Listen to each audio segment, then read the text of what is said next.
Bram Stoker. Abraham Stoker was an Irish author who is celebrated for his 1897 Gothic horror novel Dracula. During his lifetime, he was better known as the personal assistant of actor Sir Henry Irving and business manager of the Lyceum Theatre, which Irving owned.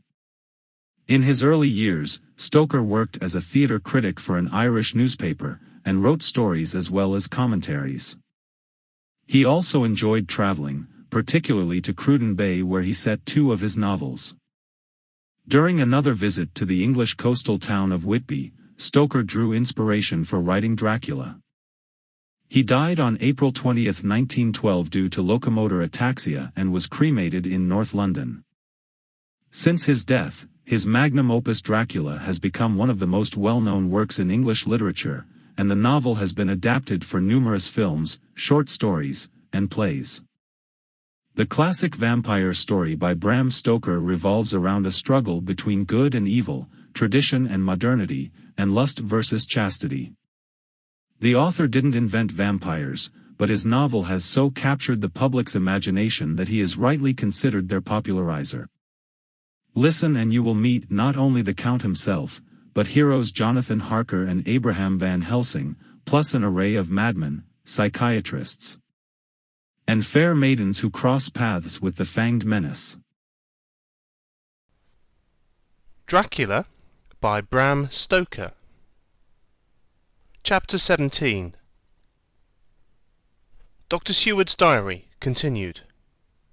When we arrived at the Berkeley Hotel, Van Helsing found a telegram waiting for him. Am coming up by train. Jonathan at Whitby. Important news. Mina Harker. The Professor was delighted. Ah, that wonderful Madam Mina, he said. Pearl among women. She arrive, but I cannot stay. She must go to your house, friend John. You must meet her at the station. Telegraph her en route, so that she may be prepared. When the wire was dispatched, he had a cup of tea. Over it, he told me of a diary kept by Jonathan Harker when abroad, and gave me a typewritten copy of it, as also of Mrs. Harker's diary at Whitby. Take these, he said, and study them well. When I have returned, you will be master of all the facts, and we can then better enter on our inquisition. Keep them safe, for there is in them much of treasure. You will need all your faith, even you who have had such an experience as that of today. What is here told, he laid his hand heavily and gravely on the packet of papers as he spoke, may be the beginning of the end to you and me and many another, or it may sound the knell of the undead who walk the earth. Read all, I pray you, with the open mind, and if you can add in any way to the story here told, do so, for it is all important. You have kept a diary of all these so strange things, is it not so? Yes. Then we shall go through all these together when we meet. He then made ready for his departure, and shortly drove off to Liverpool Street. I took my way to Paddington, where I arrived about 15 minutes before the train came in. The crowd melted away after the bustling fashion common to arrival platforms, and I was beginning to feel uneasy lest I might miss my guest, when a sweet-faced, dainty-looking girl stepped up to me, and after a quick glance said, Dr. Seward, is it not? And you are Mrs. Harker, I answered at once, whereupon she held out her hand. I knew you from the description of poor dear Lucy, but... She stopped suddenly, and a quick blush overspread her face. The blush that rose to my own cheeks somehow set us both at ease, for it was a tacit answer to her own. I got her luggage, which included a typewriter, and we took the Underground to Fenchurch Street, after I had sent a wire to my housekeeper to have a sitting-room and a bedroom prepared at once for Mrs. Harker. In due time we arrived. She knew, of course, that the place was a lunatic asylum, but I could see that she was unable to repress a shudder when we entered. She told me that, if she might, she would come presently to my study, as she had much to say. So, here I am, finishing my entry in my phonograph diary, whilst I await her. As yet, I have not had the chance of looking at the papers which Van Helsing left with me. There they lie open before me. I must get her interested in something, so that I may have an opportunity of reading them.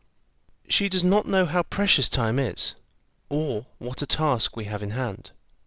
I must be careful not to frighten her. Here she is. Mina Harker's Journal. 29th of September. After I had tidied myself, I went down to Dr. Seward's study. At the door I paused a moment, for I thought I heard him talking with someone. As, however, he had pressed me to be quick, I knocked at the door, and, on his calling out, "Come in," I entered. To my intense surprise, there was no one with him. He was quite alone, and on the table opposite him was what I knew at once from the description to be a phonograph. I had never seen one, and was much interested. "I hope I did not keep you waiting," I said, "but I stayed at the door, as I heard you talking, and thought there was someone with you." "Oh," he replied with a smile, "I was only entering my diary." "Your diary?" I asked him in surprise. "Yes," he answered, "I keep it in this." As he spoke, he laid his hand on the phonograph. I felt quite excited over it, and blurted out, "Why, this beats even shorthand. May I hear it say something?" "Certainly," he replied with alacrity, and stood up to put it in train for speaking. Then he paused, and a troubled look overspread his face. "The fact is," he began awkwardly, "I only keep my diary in it, and as it is entirely, almost entirely about my cases, it may be awkward. That is, I mean—" He stopped, and I tried to help him out of his embarrassment. "You helped to attend dear Lucy at the end. Let me hear how she died. For all that I know of her, I shall be very grateful. She was very, very dear to me." To my surprise, he answered, with a horror-struck look in his face, "Tell you of her death? Not for the wide world." "Why not?" I asked, for some grave, terrible feeling was coming over me. Again he paused, and I could see that he was trying to invent an excuse. At length he stammered out, "You see, I do not know how to pick out any particular part of the diary." Even while he was speaking, an idea dawned upon him, and he said, with an unconscious simplicity, in a quite different voice, and with the naivety of a child, "That's quite true. Upon my honour. Honest Indian." I could not but smile, at which he grimaced. "I gave myself away that time," he said. "But do you know that although I have kept the diary for months past, it never once struck me how I was going to find any particular part of it, in case I wanted to look it up. By this time my mind was made up that the diary of a doctor who attended Lucy might have something to add to the sum of our knowledge of that terrible being, and I said boldly, "Then, Dr. Seward, you had better let me copy it out for you, on my typewriter."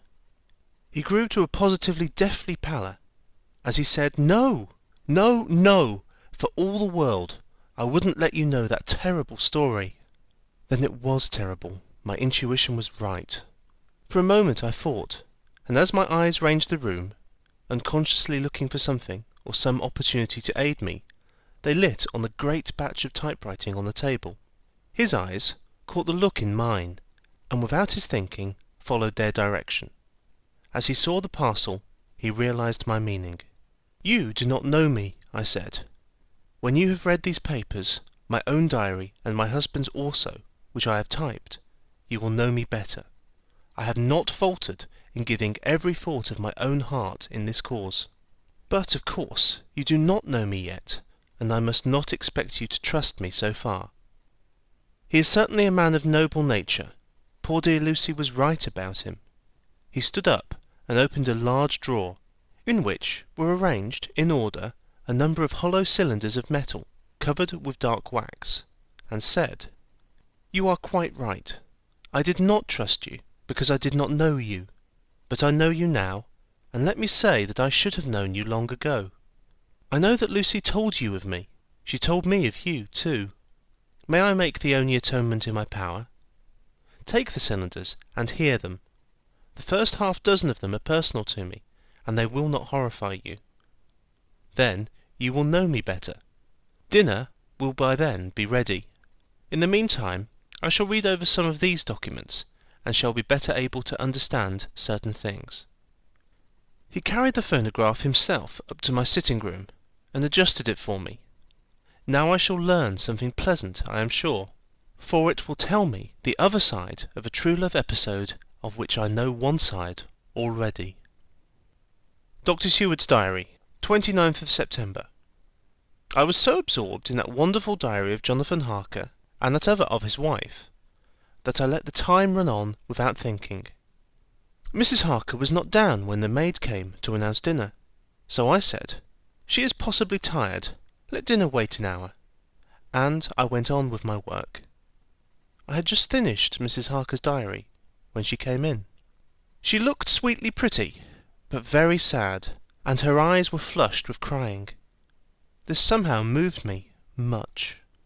Of late I have had cause for tears, God knows, but the relief of them was denied me, and now the sight of those sweet eyes, brightened by recent tears, went straight to my heart. So I said as gently as I could, "I greatly fear I have distressed you." "Oh no, not distressed me," she replied, "but I have been more touched than I can say by your grief. That is a wonderful machine, but it is cruelly true. It told me, in its very tones, the anguish of your heart. It was like a soul crying out to Almighty God. No one must hear them spoken ever again. See, I have tried to be useful. I have copied out the words on my typewriter, and none other need now hear your heartbeat as I did." "No one need ever know, shall ever know," I said in a low voice. She laid her hand on mine and said, very gravely, "Ah, but they must." "Must? But why?" I asked. "Because it is a part of the terrible story, a part of poor Lucy's death and all that led to it. Because, in the struggle which we have before us to rid the earth of this terrible monster, we must have all the knowledge and all the help which we can get. I think that the cylinders which you gave me contained more than you intended me to know. But I can see that there are, in your record, many lights to this dark mystery. You will let me help, will you not? I know all up to a certain point, and I see already, though your diary only took me to the 7th of September, how poor Lucy was beset, and how her terrible doom was being wrought out. Jonathan and I have been working day and night since Professor Van Helsing saw us. He has gone to Whitby to get more information, and he will be here tomorrow to help us. We need have no secrets amongst us. Working together, and with absolute trust, we can surely be stronger than if some of us were in the dark." She looked at me so appealingly, and at the same time manifested such courage and resolution in her bearing, that I gave in at once to her wishes. "You shall," I said, "do as you like in the matter. God forgive me if I do wrong. There are terrible things yet to learn of, but if you have so far travelled on the road to poor Lucy's death, you will not be content, I know, to remain in the dark. Nay, the end, the very end, may give you a gleam of peace. Come, there is dinner. We must keep one another strong for what is before us. We have a cruel and dreadful task. When you have eaten, you shall learn the rest, and I shall answer any questions you ask, if there be anything which you do not understand, though it was apparent to us who were present." Mina Harker's Journal, 29th of September. After dinner, I came with Dr. Seward to his study. He brought back the phonograph from my room, and I took a chair and arranged the phonograph so that I could touch it without getting up, and showed me how to stop it in case I should want to pause. Then he very thoughtfully took a chair, with his back to me, so that I might be as free as possible, and began to read. I put the forked metal to my ears and listened. When the terrible story of Lucy's death, and all that followed, was done, I lay back in my chair, powerless. Fortunately, I am not of a fainting disposition. When Dr. Seward saw me, he jumped up with a horrified exclamation, and, hurriedly taking a case bottle from the cupboard, gave me some brandy, which, in a few minutes, somewhat restored me. My brain was all in a whirl, and only that there came through all the multitude of horrors the holy ray of light that my dear Lucy was at last at peace, I do not think that I could have borne it without making a scene. It is all so wild and mysterious and strange that if I had not known Jonathan's experience in Transylvania, I could not have believed. As it was, I didn't know what to believe, and so got out of my difficulty by attending to something else. I took the cover off my typewriter, and said to Dr. Seward, "Let me write this all out now. We must be ready for Dr. Van Helsing when he comes. I have sent a telegram to Jonathan to come on here when he arrives in London from Whitby. In this matter, dates are everything, and I think that if we get all of our material ready, and have every item put in chronological order, we shall have done much. You tell me that Lord Godalming and Mr. Morris are coming too. Let us be able to tell them when they come." He accordingly set the phonograph at a slow pace, and I began to typewrite from the beginning of the 17th cylinder. I used manifold, and so took 3 copies of the diary, just as I had done with the rest. It was late when I got through, but Dr. Seward went about his work of going his round of the patients. When he had finished, he came back and sat near me, reading, so that I did not feel too lonely whilst I worked. How good and thoughtful he is! The world seems full of good men, even if there are monsters in it. Before I left him, I remembered what Jonathan put in his diary of the Professor's perturbation at reading something in an evening paper at the station at Exeter. So, seeing that Dr. Seward keeps his newspapers, I borrowed the files of the Westminster Gazette and the Pall Mall Gazette, and took them to my room. I remember how much the Daily Graph and the Whitby Gazette, of which I had made cuttings, had helped us to understand the terrible events at Whitby when Count Dracula landed. So I shall look through the evening papers since then, and perhaps I shall get some new light. I am not sleepy, and the work will help to keep me quiet. Dr. Seward's Diary, 30th of September. Mr. Harker arrived at 9 o'clock. He got his wife's wire just before starting. He is uncommonly clever, if one can judge from his face, and full of energy. If this journal be true, and judging by one's own wonderful experiences it must be, he is also a man of great nerve. That going down to the vault a second time was a remarkable piece of daring.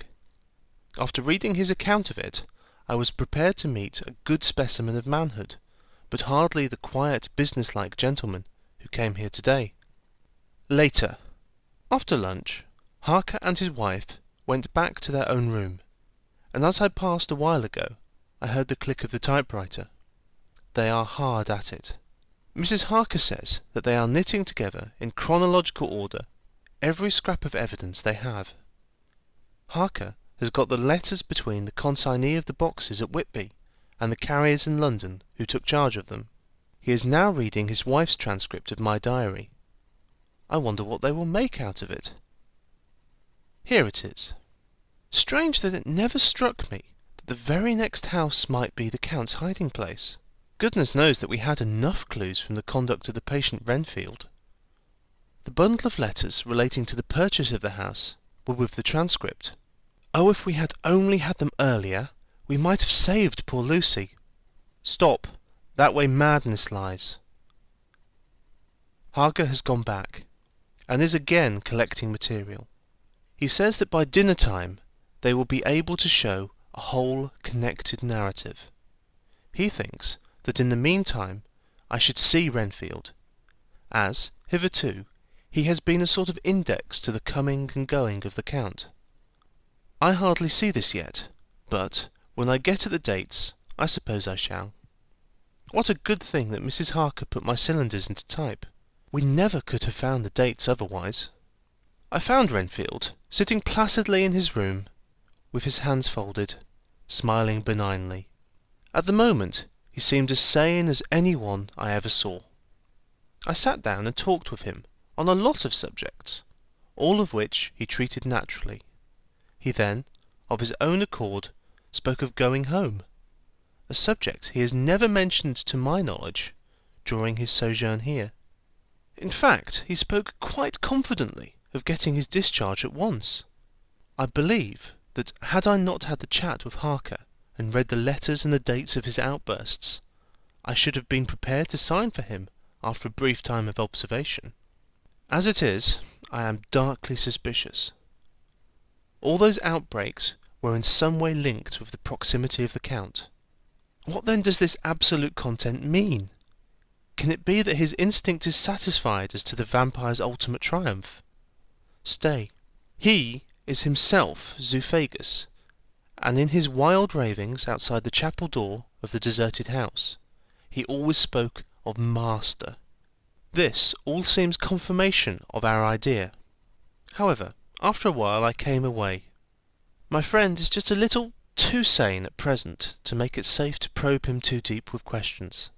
He might begin to think, and then... So I came away. I mistrust these quiet moods of his, so I have given the attendant a hint to look closely after him, and to have a straight waistcoat ready in case of need. Jonathan Harker's Journal, 29th September, in train to London. When I received Mr. Billington's courteous message that he would give me any information in his power, I thought it best to go down to Whitby and make, on the spot, such inquiries as I wanted. It was now my object to trace that horrid cargo of the Count's to its place in London. Later, we may be able to deal with it. Billington Junior, a nice lad, met me at the station and brought me to his father's house, where they had decided that I must spend the night. They are hospitable, with true Yorkshire hospitality, give a guest everything, and leave him to do as he likes.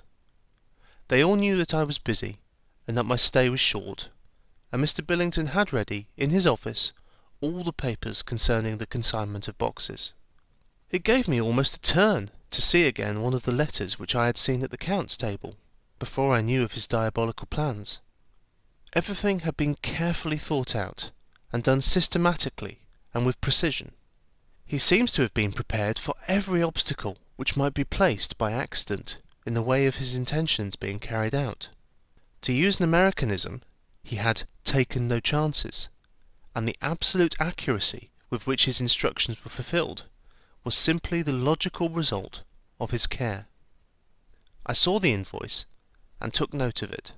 50 cases of common earth to be used for experimental purposes. Also, the copy of the letter to Carter Paterson, and their reply.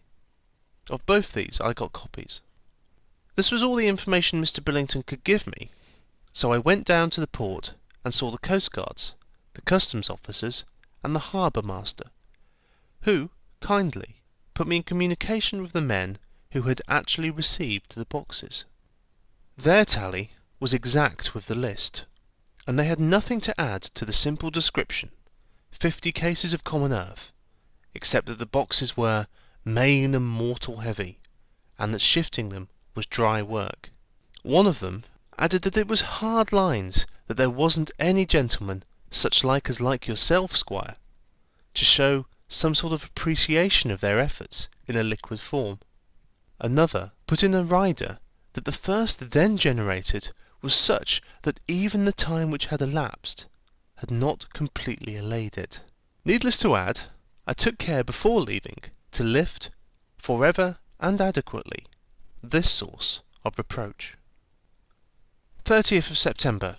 The station master was good enough to give me a line to his old companion, the station master at King's Cross, so that when I arrived there in the morning, I was able to ask him about the arrival of the boxes. He, too, put me at once in communication with the proper officials, and I saw that their tally was correct with the original invoice. The opportunities of acquiring an abnormal first had been, here, limited. A noble use of them had, however, been made, and again I was compelled to deal with the result in ex post facto manner. From thence I went to Carter Paterson's central office, where I met with the utmost courtesy. They looked up the transaction in their day-book and letter-book, and at once telephoned to their King's Cross office for more details. By good fortune, the men who did the teaming were waiting for work, and the official at once sent them over, sending also by one of them the way-bill and all the papers connected with the delivery of the boxes at Carfax. Here again I found the tally agreeing exactly. The carrier's men were able to supplement the paucity of the written words with a few more details. These were, I shortly found, connected almost solely with the dusty nature of the job and the consequent thirst engendered in the operators.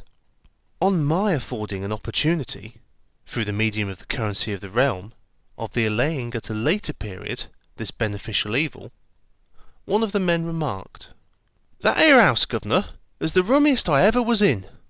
Blimey, but it ain't been touched since 100 years. There was just that thick in the place that you might have slept on it without hurting of your bones. And the place was that neglected that you might have smelt old Jerusalem in it. But the old chapel, that took the sight, that did. Me and my mate, we thought we wouldn't never get out quick enough. Lor, I wouldn't take less nor a quid a moment to stay there after dark." Having been in the house, I could well believe him, but if he knew what I know, he would, I think, have raised his terms.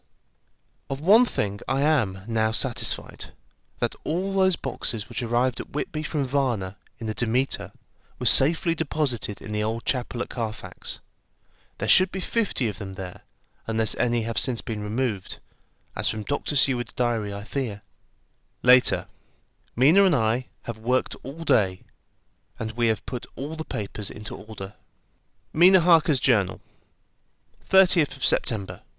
I am so glad that I hardly know how to contain myself. It is, I suppose, the reaction from the haunting fear which I have had, that this terrible affair and the reopening of his old wound might act detrimentally on Jonathan. I saw him leave for Whitby with as brave a face as could, but I was sick with apprehension. The effort has, however, done him good.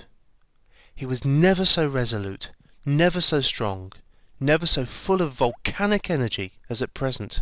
It is just as that good dear Professor Van Helsing said, he is true grit, and he improves under strain that would kill a weaker nature. He came back full of life, and hope, and determination. We have got everything in order for tonight. I feel myself quite wild with excitement. I suppose one ought to pity anything so hunted as the Count. That is just it. This thing is not human, not even a beast. To read Dr. Seward's diary of poor Lucy's death, and what followed, is enough to dry up the springs of pity in one's heart. Later, Lord Godalming and Mr. Morris arrived earlier than we expected. Dr. Seward was out on business, and had taken Jonathan with him, so I had to see them. It was to me a painful meeting, for it brought back all poor dear Lucy's hopes of only a few months ago. Of course, they had heard Lucy speak of me, and it seemed that Dr. Van Helsing, too, had been quite blowing my trumpet, as Mr. Morris expressed it. Poor fellows, neither of them is aware that I know all about the proposals they made to Lucy. They did not quite know what to say or do, as they were ignorant of the amount of my knowledge, so they had to keep on neutral subjects. However, I thought the matter over, and came to the conclusion that the best thing I could do would be to post them on affairs right up to date. I knew from Dr. Seward's diary that they had been at Lucy's death, her real death, and that I need not fear to betray any secret before the time. So I told them, as well as I could, that I had read all the papers and diaries, and that my husband and I, having typewritten them, had just finished putting them into order. I gave them each a copy to read in the library. When Lord Godalming got it and turned it over, it does make a pretty good pile. He said, "Did you write all this, Mrs. Harker?"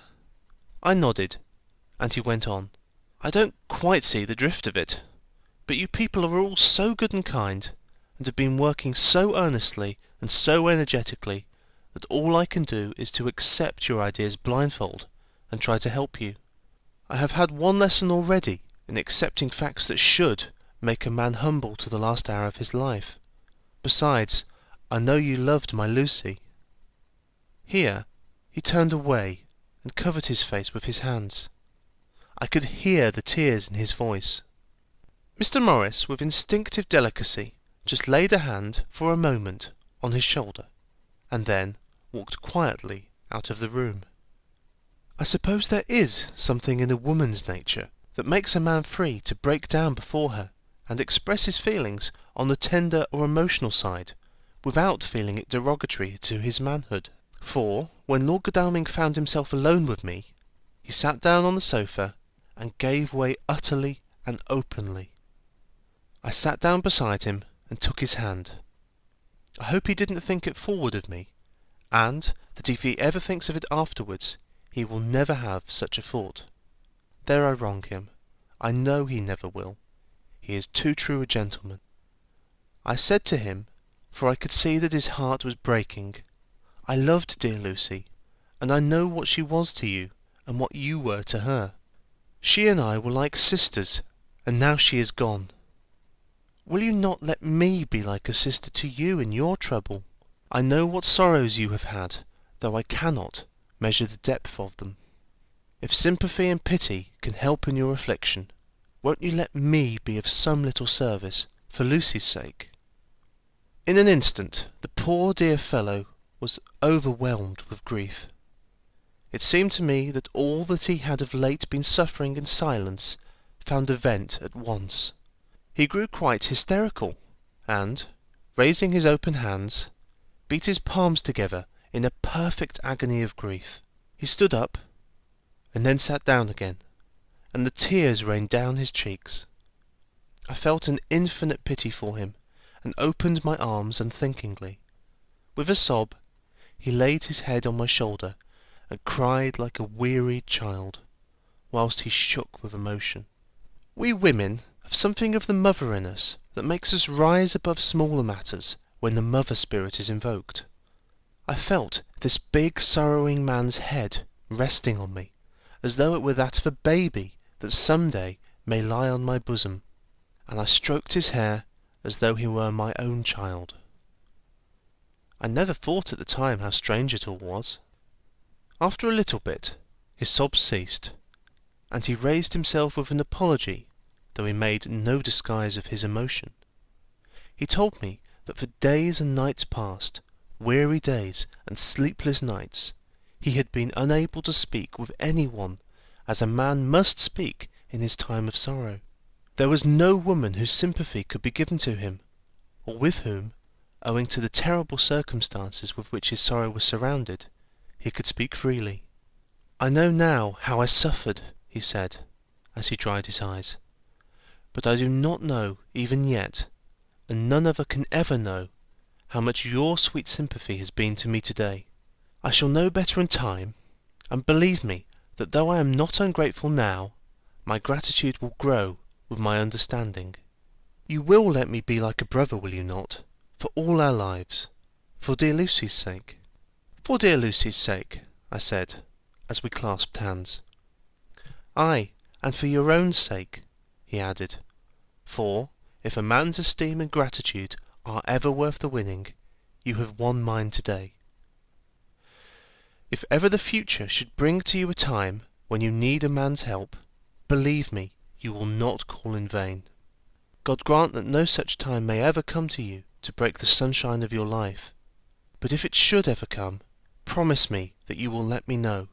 He was so earnest, and his sorrow was so fresh, that I felt it would comfort him. So I said, I promise. As I came along the corridor, I saw Mr. Morris looking out of a window. He turned as he heard my footsteps. "How is Art?" he said. Then, noticing my red eyes, he went on, "Ah, I see you have been comforting him. Poor old fellow, he needs it. No one but a woman can help a man when he is in trouble of the heart, and he had no one to comfort him. He bore his own trouble so bravely that my heart bled for him. I saw the manuscript in his hand, and I knew that when he read it he would realize how much I knew. So I said to him, I wish I could comfort all who suffer from the heart. Will you let me be your friend, and will you come to me for comfort if you need it? You will know later why I speak." He saw that I was in earnest, and stooping, took my hand, and, raising it to his lips, kissed it. It seemed but poor comfort to so brave and unselfish a soul, and, impulsively, I bent over and kissed him. The tears rose in his eyes, and there was a momentary choking in his throat. He said, quite calmly, "Little girl, you will never forget that true-hearted kindness so long as ever you live." Then he went into the study to his friend. Little girl, the very words he had used to Lucy, and oh, but he proved himself a friend. The end of chapter 17.